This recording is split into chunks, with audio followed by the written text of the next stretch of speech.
वेद को कैसे जानेंगे, वेद को कैसे समझें कि वेद क्या कहता है? आओ मैं बताता हूं। ये दुविधा जो मैंने आपके सामने, मेरी ओर ध्यान दो, ये दुविधा जो मैंने आपके सामने खड़ी की है, थक तो नहीं गए वो बहुत ज्यादा? बहन जी बड़ी करवट बदल रही हैं, थक तो नहीं गए वो बहुत ज्यादा? थके तो मुझे बता देना, आज खून पीने की आदत नहीं है मेरी, मैं यहीं उठ जाऊंगा। ऐसी दुविधा इस एक समय इस देश में एक लड़के के मन में हुई। लड़के की उम्र थी 14 साल। 14 साल की उम्र में उसके मन में एक समस्या पैदा हुई कि सत्य को कैसे जानूं। बेचैनी होने लगी, लड़का रह न पाए, बैठ न पाए। पिता बहुत बड़े विद्वान थे, विद्वान से पढ़ता, लेकिन उसकी बेचैनी बढ़ती गई और इतनी बढ़ी कि एक दिन 22 साल की उम्र ने उसने सत्य को जानने की इच्छा से अपना घर छोड़ दिया। सुनो, सामान्य घर का लड़का नहीं था। 90-100 किलोमीटर दौड़ते हो गए तो उसके पिता का जमींदारा समाप्त नहीं हुआ, इतनी बड़ी संपत्ति का मालिक था। लड़का भाग निकला, घर छोड़ दिया।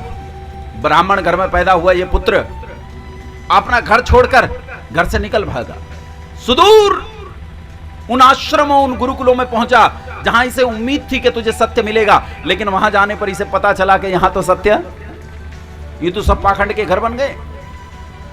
वो ऊंचे पहाड़ों पर उन सिद्ध पुरुषों के पास गया जिनके संबंध में प्रसिद्ध था कि ये सत्य जना सकते हैं, लेकिन वहां जाने पर उसे पता चला कि ये भी सत्य को नहीं जानते। नदियों के किनारे पैरों से चलते हुए उसने हजारों किलोमीटर तय किए।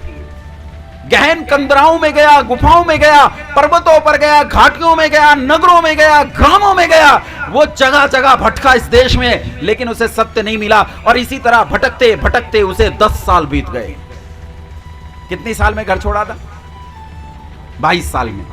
10 साल बीत गए, कितने साल का हो गया बोलो? भरी पूरी जवानी।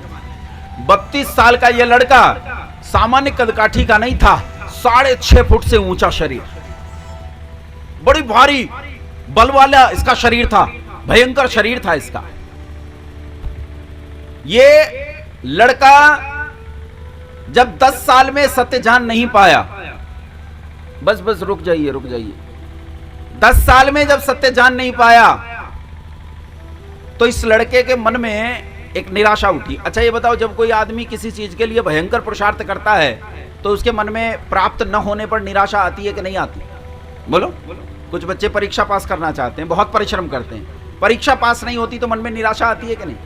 और क्या कर लेते हैं निराशा के बाद? आत्महत्या कर लेते हैं। इसके मन में भी ऐसी निराशा उठी और इसके मन में विचार आया कि ये शरीर मुझे अगर सत्य जनाने में सहायक नहीं तो इस शरीर का मेरे लिए कोई लाभ? आत्महत्या के इरादे से इसने ये चल पड़ा। लेकिन चलते चलते इसे ईश्वर की प्रेरणा हुई। इसने सोचा कि अगर मैं इस शरीर को रखना भी चाहूं तो भी एक दिन शरीर खत्म हो जाना है, तो जब तक शरीर है क्यों ना सत्य को जानने का और परिश्रम करूं, पुरुषार्थ करूं।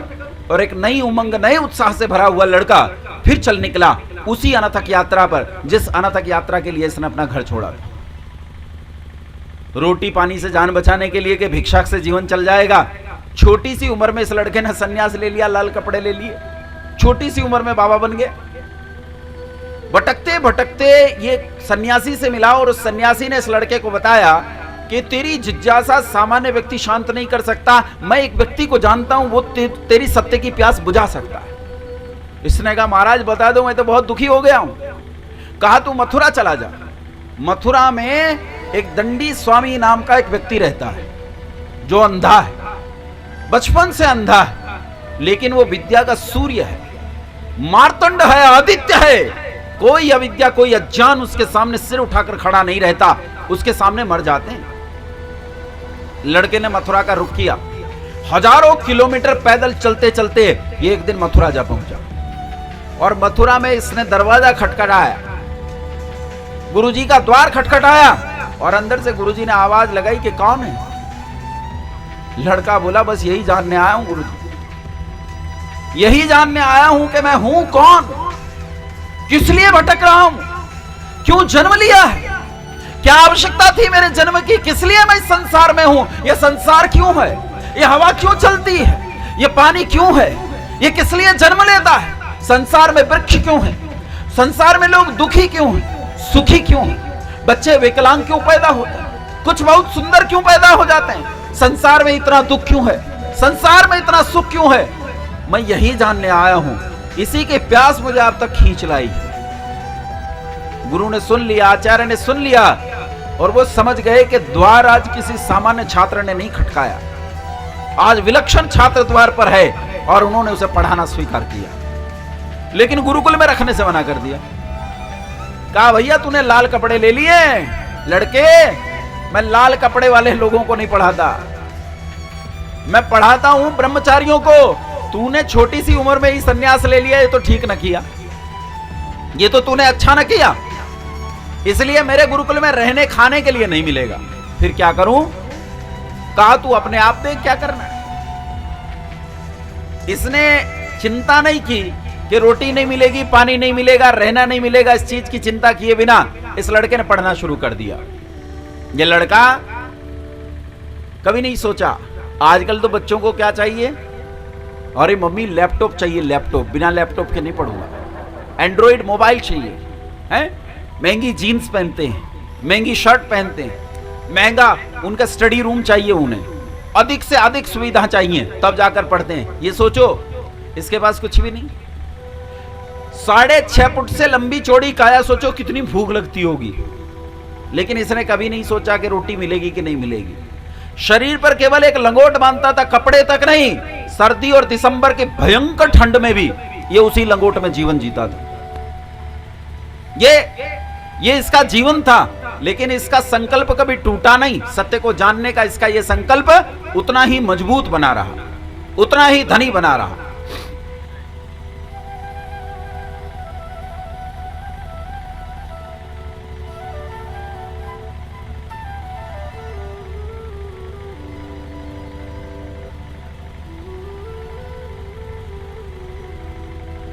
इस लड़के ने उस विद्या को, जिस विद्या को लोग 36 वर्षों में जान पाते हैं, वेद की उस विद्या को, या यूं कहूं कि 36 जन्मों में भी नहीं जान पाते, उस विद्या को इस लड़के ने केवल 3 वर्ष में पूरा कर लिया। कितने वर्ष में प्राप्त कर लिया? और 3 वर्ष में जब पूरा किया तो जब विद्या पूरी होती थी तो हमारे गुरुकुलों में एक परंपरा थी, गुरु को कुछ देते थे। क्या बोलते थे उसे? बोलो, गुरु दक्षिणा। इसके गुरुकुल में गुरु दक्षिणा का पर्व आया। सब अपने घर से कुछ ना कुछ लेकर आए। कोई अन्न लाया, वसन लाया, अश्व लाया, गौ लाया, स्वर्ण लाया, धन लाया। ये क्या लाए? इसके पास तो कुछ नहीं, घर तो छोड़ दिया 14-15 साल पहले। अब गुरु को क्या दे? हाथ में एक 8 फीट की लाठी और शरीर पर एक लंगोट, 6.5 फीट की एक काया। इसके अलावा इसके पास कुछ नहीं। क्या देगा गुरु को? सोचते हुए चला वहां से जहां सोया था, किसी पत्थर पर, किसी पेड़ के नीचे, या किसी पथरीली जमीन पर, या किसी नदी के किनारे रेत में, क्योंकि इसके पास तो घर भी नहीं था। ये सोचते हुए चला कि गुरु को गुरु दक्षिणा में क्या दूं। और बंधुओं, जब इसे गुरु को गुरु दक्षिणा में देने में कुछ न मिला तो इसे याद आया, मेरे पिता, मेरे गुरु को लौंग बहुत प्रिय है। तो ये एक व्यापारी की दुकान पर गया और उस व्यापारी से इसने 1 मुट्ठी लौंग मांग लिए कि कृपा कर 1 मुट्ठी लौंग मुझे दे दीजिए। और व्यापारी ने दया कर 1 मुट्ठी लौंग इसे 1 मुट्ठी लौंग लेकर गुरु के पास गया। अपनी बारी आने पर 1 मुट्ठी लौंग अंधे गुरु के हाथों पर रख दी। अच्छा, अंधों की एक विशेषता होती है कि अंधों की दूसरी इंद्रियां बड़ी तेज हो जाती हैं। दिखता तो नहीं, पर दूसरी इंद्रियां तेज हो जाती हैं। हाथ पर लौंग का स्पर्श पाते गुरुजी समझ गए कि सबसे योग्य शिष्य ने आज दक्षिणा में क्या दिया है? केवल 1 मुट्ठी लौंग। और गुरु बोले कि मैंने जीवन भर कितने पुरुषार्थ से पढ़ा होगा, ये सोच कर दे। और उस विद्या को मैंने कितने छात्रों को पढ़ाया, हजारों छात्रों को पढ़ाया, लेकिन उन्हें पढ़ाने में मुझे इतना परिश्रम नहीं करना पड़ा जितना 3 साल में मैंने तेरे साथ किया है। मैंने अपने जीवन का सारा पुरुषार्थ लगाया है तुझे विद्या से सींचने में, और मेरे इतने परिश्रम का प्रतिफल क्या बस 1 मुट्ठी लौंग है? यही मेरी गुरु दक्षिणा है, बस इतनी सी। युवक को लगा कि आज गुरुजी में पहली बार लालच दिखाई दिया। छोटी दक्षिणा मिलने पर इसे ज्यादा दक्षिणा की उम्मीद थी और लालच दिख रहा है, तो उसे आश्चर्य हुआ। लेकिन वो आश्चर्य में डूबा ही था कि गुरुजी दोबारा बोल पड़े। गुरुजी बोला कि तनिक देख मेरे इस राष्ट्र की ओर, देख मेरे इस राष्ट्र की ओर पुत्र। मेरा यह राष्ट्र जो कभी सारी संसार को विद्या दिया करता था, विद्या और शिक्षा से आप्लावित हुआ करता था, आज परतंत्रता की बेड़ियों और जंजीरों में जकड़ा हुआ है। सारे संसार में मेरे परतंत्र राष्ट्र की कर्राह सुनने वाला कोई नहीं। मैं तुझसे गुरुदक्षिणा में एक मुट्ठी लौंग नहीं चाहता, मैं तुझसे गुरुदक्षिणा में अश्व नहीं चाहता, गौ नहीं चाहता, स्वर्ण नहीं चाहता, मैं तुझसे संसार भर का ऐश्वर्य भी नहीं चाहता। मैं तो तुझसे गुरुदक्षिणा में चाहता हूं केवल और केवल अपने राष्ट्र की स्वतंत्रता। पुत्र, मेरे राष्ट्र की पीड़ा को कोई नहीं सुन रहा, तू सुन, तू सुन, खड़ा हो और इस राष्ट्र के लिए लड़, पुनः मेरे राष्ट्र को स्वतंत्र करा। यही मेरी गुरुदक्षिणा है, दूसरी मेरी कोई गुरुदक्षिणा नहीं। उन्होंने कहा तनिक देख मेरे इस राष्ट्र की ओर, आज धर्म और वेद अपनी प्रतिष्ठा खो चुके हैं। मैं चाहता हूं अपना जीवन गुरुदक्षिणा के रूप में मुझे दे। उठ खड़ा हो, ये एक मुट्ठी लौंग ले जा, मुझे नहीं चाहिए। संसार भर का ऐश्वर्य ले जा, मुझे नहीं चाहिए। मुझे चाहिए तेरा जीवन, ये जीवन गुरुदक्षिणा के रूप में मुझे दे। उठ खड़ा हो और पुनः धर्म की स्थापना कर, पुनः वेद को प्रतिष्ठा दे। लड़का जिसके मन में एक भ्रम पैदा हो गया था कि गुरुजी के मन में लालच है, अब उसकी आंखें खुली और उसे पता चला कि संसार में मैंने बहुत से नेत्र देखे जो सुंदर हैं, लेकिन धिक्कार है उन सुंदर नेत्रों पर, और धन्य है मेरे गुरु के ये अंधे नेत्र जो अंधे होकर भी मेरे राष्ट्र की पीड़ा देख सकते हैं। ये लड़का उठ खड़ा हुआ, अपना जीवन गुरु के चरणों में रख दिया और फिर इसने पलटकर नहीं देखा। 59 साल की आयु तक ये लड़का जिया। जब तक जिया, अपने गुरु को दी हुई इस गुरुदक्षिणा में इसने कभी अनध्याय आने नहीं दिया। जानते हो ये लड़का कौन था? जानते हो कौन था ये लड़का? इस लड़के का नाम था स्वामी दयानंद सरस्वती। ना, स्वामी दयानंद सरस्वती नहीं, महर्षि दयानंद सरस्वती। मैं जानता हूं ऋषियों में कोई बड़ा और छोटा नहीं होता, लेकिन तब भी ऋषि दयानंद का मेरे रोम रोम पर ऋण है, मेरे एक एक शब्द पर ऋण है, मेरी एक एक सांस पर ऋण है। इसलिए मैं स्वयं को ऋषि दयानंद सरस्वती को महर्षि दयानंद सरस्वती कहने से रोक नहीं पाता हूं। ऋषि दयानंद सरस्वती वो है जो इकट्ठा नहीं मर गया, जो तिल तिल करके इस देश के लिए मरा, तिल तिल के, प्रतिदिन मरा, प्रति क्षण मरा, लेकिन उसने अपने गुरु को दी हुई गुरुदक्षिणा में कभी बंद नहीं आने दिया। ऋषि दयानंद ने इस देश में एक प्रेरणा फूंक दी। जानते हो दादा भाई नौरोजी, नाम सुना है कि नहीं सुना? देश की स्वतंत्रता के लिए लड़ने वाले महापुरुष दादा भाई नौरोजी ने एक समय कहा था कि अंग्रेजों का राज इस देश में ऐसा राज है कि आज तक ऐसा सुंदर राज नहीं आया, तो कमाल का राज है। सोचो गुलामी किस कदर हम पर हावी हो गई थी कि हमारे महापुरुषों ने गुलामी को अपना भाग्य मान लिया था, गुलामी को अपना भाग्य मान लिया था। इतना ही नहीं, बंकिम चंद्र चट्टोपाध्याय नाम के एक विद्वान, जिन्होंने आनंद नाम का एक पुस्तक लिखा है, जिन्होंने वंदे मातरम नाम का गीत लिखा है, वो भी कहता है कि इस देश को अब 250 साल अंग्रेजों की गुलामी की जरूरत है। सोचो सोचो, जब देश की गुलामी देश का भाग्य बन गई थी, उस काल में ऋषि दयानंद सरस्वती ने जन्म लिया और गुरु बिरजानंद सरस्वती, उस अंधे गुरु की प्रेरणा से इसने गुलामी के उस काल में खड़े होकर घोषणा कर दी कि विदेशियों का राज चाहे माता पिता के समान सुख देने वाला हो, तब भी वो भूखे नंगे राज का मुकाबला भी नहीं कर सकता। हमें स्वतंत्रता चाहिए, स्वतंत्रता चाहिए। अच्छा, ये कोई आम प्रेरणा नहीं थी। इस आम प्रेरणा ने एक लड़के को जा छुआ। लड़के की उम्र थी 15 साल। 15 साल का यह लड़का जब इस प्रेरणा ने इसे छुआ, उस समय ये गंदे नॉवेल पढ़ता था। कहते हैं 70 सिगरेट एक दिन में पी जाता था, गंदे से गंदा आचरण था, पिता के संदूकची से पैसे चुरा लिया करता था, आसपास में भी चोरी करता था, हर बुरा काम करता था। लेकिन इस लड़के को जब इस प्रेरणा ने छुआ तो यह लड़का मानव से महामानव बन उठा। दुनिया ने इसे पंडित राम प्रसाद बिस्मिल के नाम से जाना। पंडित राम प्रसाद बिस्मिल वो है जिसने फांसी के फंदे पर खड़े होकर अपनी आखिरी इच्छा कही थी। जब अंग्रेजों ने पूछा, कहा था I wish the downfall of British Empire in this country. मैं इस देश में ब्रिटानिया हुकूमत का पतन चाहता हूं, ये मेरी आखिरी इच्छा है। सोचो, एक 15 साल का लड़का इस प्रेरणा से क्या बन गया।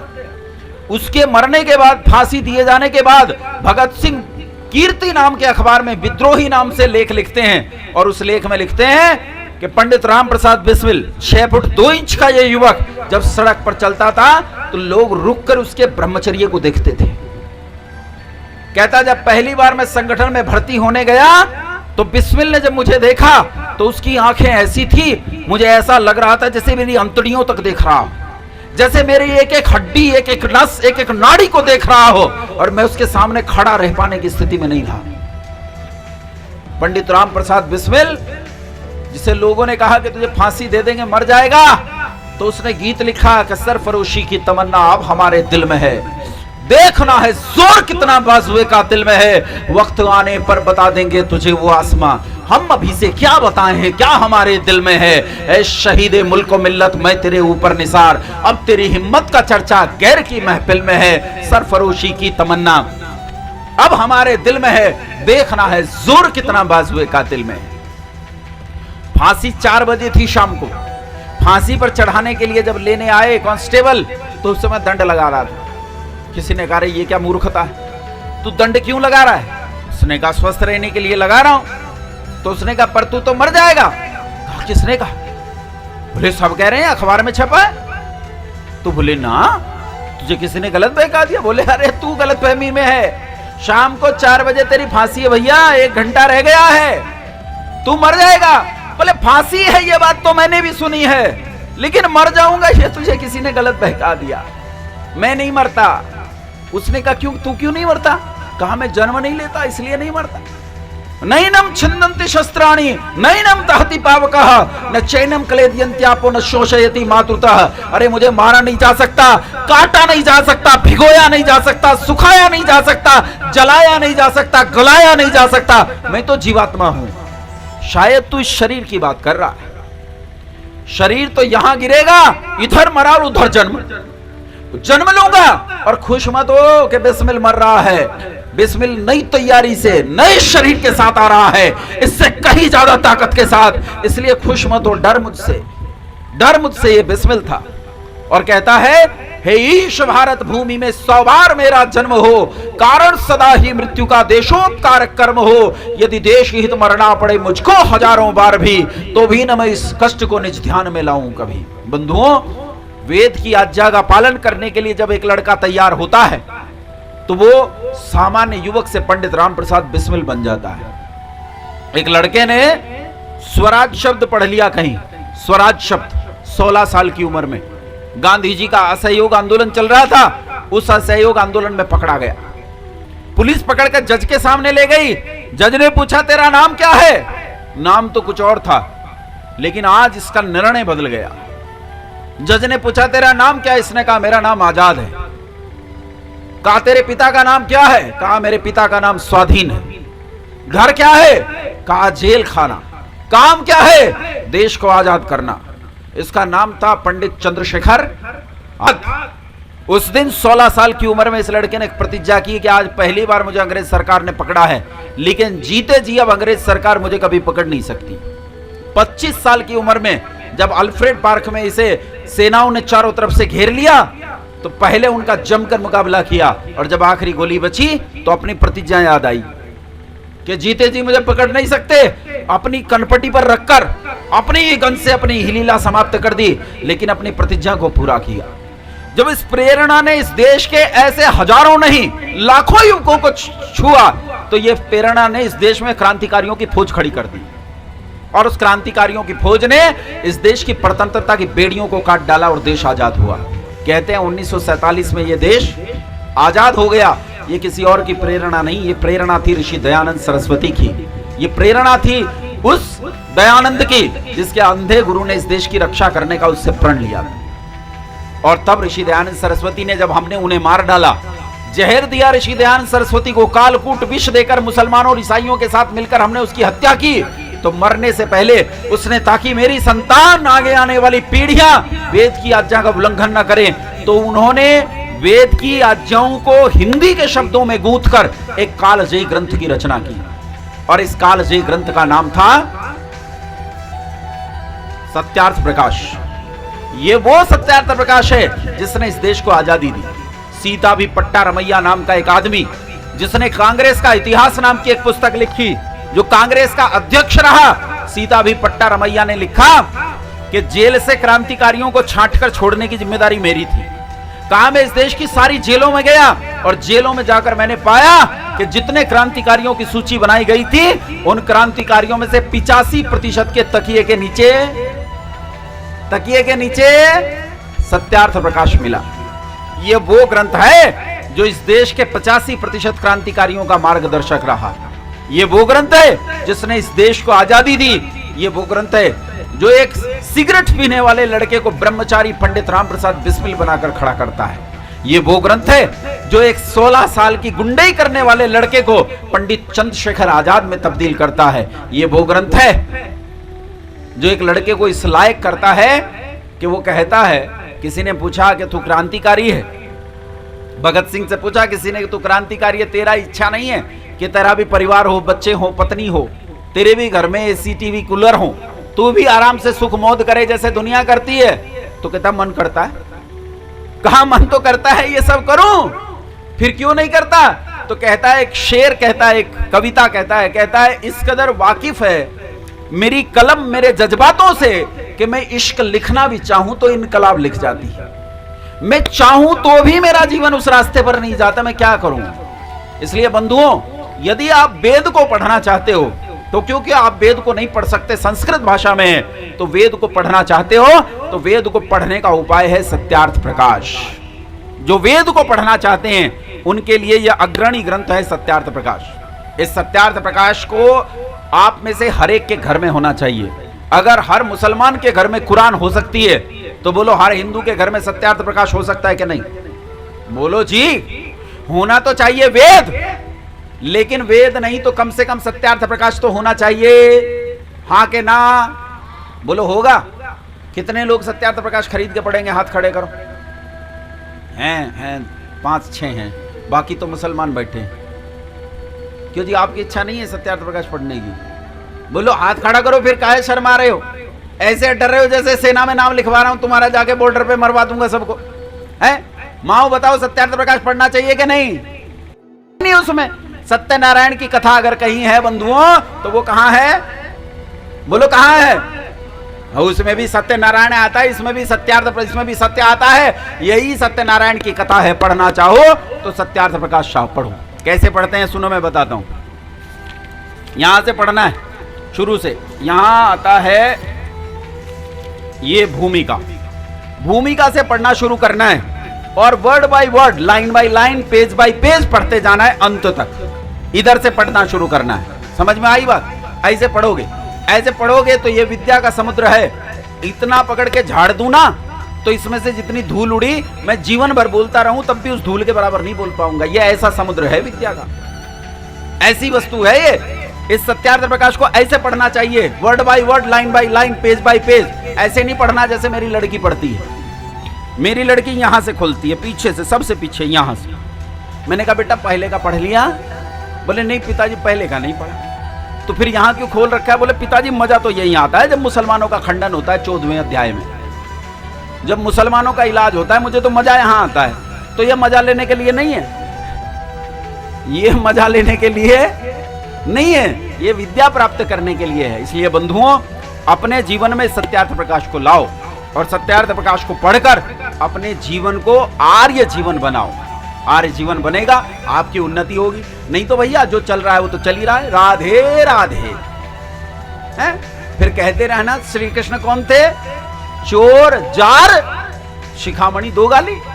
हनुमान जी को बनाओ बंदर, लेकिन यदि बुद्धिमान रहोगे तो जानोगे कि हनुमान जी तो हमारे पूर्वज थे। राम जी कहते हैं ना ऋग्वेद विनीत से ना यजुर्वेद धारिणा न सामवेद विदुषः शक्यमेवं प्रभाषितुम।